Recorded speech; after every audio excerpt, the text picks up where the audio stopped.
Hello everybody and welcome to Lush and Salty Aquariums. My name is Stefan. Thank you for coming to the channel. So I've got a special one for you. I'm here at Cann Aquatics in Tinley Park, Illinois. Oh my gosh, this is the third time I've been to James's house. It's a father and son team, James and Matt Cann, hence the name Cann. And when it comes to certain fish, and especially angelfish, Cann is your man. Oh my gosh. So I came out here today to buy a couple of lighter profiled angelfish for my 134 gallon display tank. I'm probably pushing my luck. I've got 4 adults in that particular aquarium, and they've been getting along famously forever. 2 are spawning. None of them are aggressive whatsoever to themselves or other tank mates, but I have had a hankering to add 1 or 2 more to the group, and of a different color profile. So I've got, like at home, a silver and a marble, a long fin silver. I forget what the other one is, but in general they skew a darker profile with black stripes, and then straight up to the marble. And you can see James has a crap ton of all those fish, and there's no way I'm going to get around the reflection. I'm just hoping it adds to the general allure. Now, his wife is a saint because she allows this fish room. I mean, basically this would be the living room or sitting room in any of these other houses you see across the street there. But here, it's totally dominated by James's fish room. I've been buying angelfish for him since I moved back to Illinois, and other than some mistakes I've made, earlier on when I set up the new fish room, I've been really happy with the stock and the price, variety that I can get from Mr. Cann here.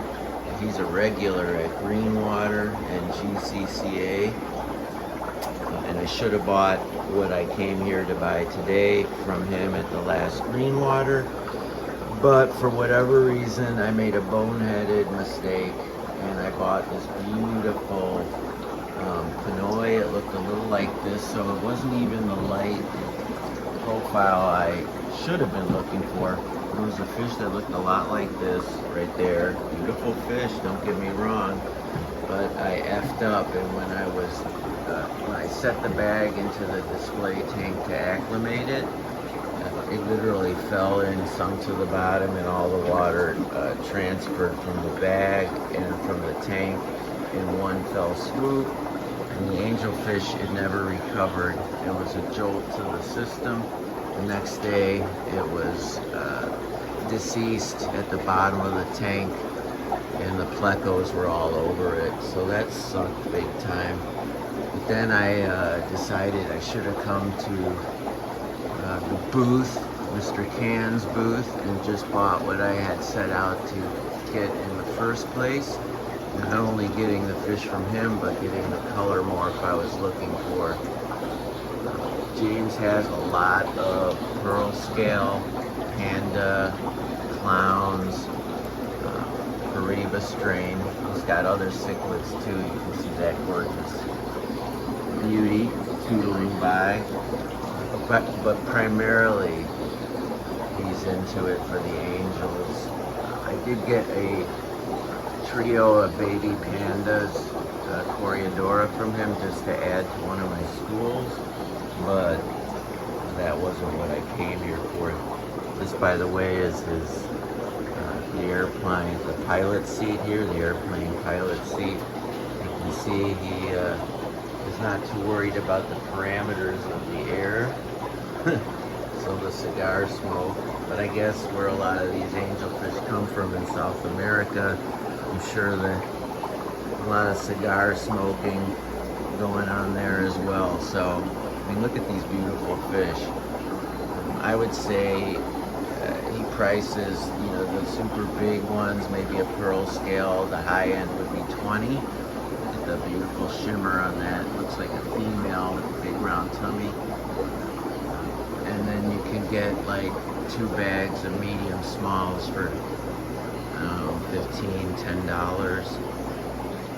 He's pretty firm on his pricing, but his pricing is good, and he's a business person, an agreeable individual. I'm not really a haggler. I mean, I wouldn't drive 30 miles to haggle over $5. I mean, I think haggling, if that's the right word, negotiating is part of our human nature. But it's silly when you think about it. I mean, if I throw a few 20s in my pocket and go to a swap or a place like this, I'm spending that $5, $10 on gas anyway, and all the effort that goes into it, it hardly seems rational to care one way or the other about a few bucks. There goes a cat. I never caught the cat's name. Here's where he puts some of the smaller fish. You can see a bunch of fry from the Angels. Now these professional breeders, and all this, by the way, is the house. This is not the basement, I don't think. And it's hard to tell at this point, but I walked in the front door and what I'm showing you is what I saw. So he's got all these gnarly little growouts. You can see the fry there.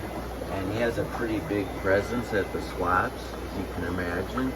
He doesn't sell the little fish, but and why would he? But the medium and small, medium and large in sellable sizes for the price points that I talked about with you. I know I'm gonna walk out with more than I should and not exactly what I came here for, but that's the problem. You know, I have that addictive personality, and the gene just really kicks in when I'm faced with a selection, with a view like what I'm showing you. Now these are just your common marbles, but for the most part, beautiful fin structure. There's one that's got a short ventral fin, but James is not he's just going to point you to another one if he sees a flaw, as any good breeder would. So I'm what looks like was a pantry, and then the room I was in earlier is right here. I'm going to try, I don't want to get in the man's way, so I'm going to try to move around.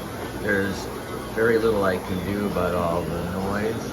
Although I did see another creator had clicked a button and it had a noise reducing platform on the app, and it really worked. Now he's just gotten into guppies, sort of as an accident, he told me. And now, as would happen with those sorts of accidents, he has a craft done. He says they're perennially good sellers, and I hear that a lot from all you guys. I find that hard to believe, honestly, because if a consumer buys a group of guppies, isn't he going to get this amount in fairly short order, and why would he or she need to go to a swap to get more? Here is Once Upon a Time the laundry room. But you can see what I'm talking about. Now, laundry room makes a great place for all your plumbing related. You can see the I don't think that's RO water, but the water he uses for his water changes. Now, it's really noisy in here, and the view isn't spectacular, so I won't spend a whole lot of time in there. It's like a breeding pair up there of the marble, redhead marbles. Now he keeps his breeding pairs back here, and so he politely told me, you know, none of those are for sale, but I'll show them to you. Like, you see the prerequisite slate. There's a beautiful pair of hopeful parents. There's a beautiful pair. Now they're all facing me, so of course you don't see the sides. And he's got plecos too. He does do that, but currently, much to his dismay, he doesn't have many for sale for whatever reason. He says they're not breeding like in numbers. Here's a mixed pair, black and white. Very gorgeous, monstrous, beautiful fish. And as I said earlier, here we are into the world of guppies. He got these as a rescue of sorts, if I understood him correctly. Someone getting out of the hobby or deceased, and the spouse or partner asked if he could just take what he had, and he did, and now look. I just have recently gotten rid of all my guppies. They were all endlers, but that I don't have just space for them, and they quickly wore out their welcome, at least for me. And I gave them and sold them and traded them and do what you do.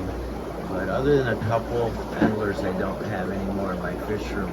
There's a glorious pair in here, but I need that super long fin to hit his side. Maybe I can tease him. Asshole. I mean, I'm the asshole, not the fish. God, that's a pretty fish. He's got a few of these monster fish. Not my bag. What are those, parrots, right? And then another pair here. Really nice specimen of a Coreodora. Is that a Palladius? I don't know what the L number is. He's got a breeding group of super reds, and then let me see if I can quickly find them. There was some long fin snowballs, but they weren't for sale. Otherwise, I would have happily taken one of the young adults for 20 bucks or something like that. I'm trying to give each of my tanks one snowball. I think they're so cool. A lot more. They're very different from the albino. It's easy to tell, I guess is what I'm trying to say. There's a much more perfect white to them than an albino, which is flesh colored. Looking at a group of cichlids. Not a cichlid guy besides Angelfish, so I don't know the name. I know it's super common, so please don't laugh at me for not knowing that name. There's a breeding pair, the classic setup, a sponge filter, the slate, the two fish, bare bottom. And there's another one, another pair. And then I'm going to close by showing you. This is a lot. He bags these and brings them to the swaps when they're about this size. Is sort of the classic size. I see a bunch of standard fin, marbles, platinum pearl scales. I don't see too many long fins in here, but he does have plenty of those too. These are the guppies that he sells a whole lot of. The tuxedo. Like, as I said earlier in the video, I don't know how people don't buy these once and never have to again, but he sells out every swap. I'm going to try to find the sweet spot to kind of pull away and end this video. So I'm negotiating through all the nooks and crannies of this fish room. There's his backyard, the garage. Alright everybody, I hope you enjoyed this. If you want, I will try to put some links, but he's not an online seller, so that's not an avenue that you could generally pursue, but you could come visit him as I do, or go to one of the two swaps are mentioned. I will try to put like at least a Facebook link if you wanted to reach out. And as always folks, keep your hands in the tank. Lord knows James Cann does. And I'll see you all next time. Ciao for now.